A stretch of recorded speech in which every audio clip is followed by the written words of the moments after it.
વલસાડ જિલ્લા ચૂંટણી તંત્ર દ્વારા જુદી જુદી કેટેગરીના મતદાન મથકો બનાવવામાં આવ્યા હતા, જેમાં પીડબ્લ્યુડી મતદાન મથકોનો પણ સમાવેશ થાય છે, જેમાં દરેક વિધાનસભા મતવિસ્તારમાં એક એમ કુલ 5 પીડબ્લ્યુડી સંચાલિત મતદાન મથકો બનાવાયા હતા.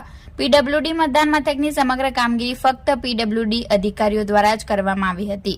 આ પીડબ્લ્યુડી મતદાન મથકમાં presiding officer, assistant presiding officer, polling officer અને બીજા પોલિંગ ઓફિસર તરીકે ફક્ત પીડબ્લ્યુડી અધિકારીઓએ ફરજ બજાવી હતી. આ મતદાન મથકોને બ્લુ કલરના મંડપ અને વોલ પેઇન્ટિંગ વડે સજાવવામાં આવ્યા હતા. ભૂરા કલરથી વોટર આસિસ્ટન્ટ કેન્દ્ર, my ability is bigger than my disability, તમારું મતદાન લોકતંત્રનો પ્રાણ જેવા સંદેશ આપતી રંગોળી બનાવી લોકોને મતદાન માટે પ્રોત્સાહિત કરવાનો પ્રયત્ન કરવામાં આવ્યો હતો.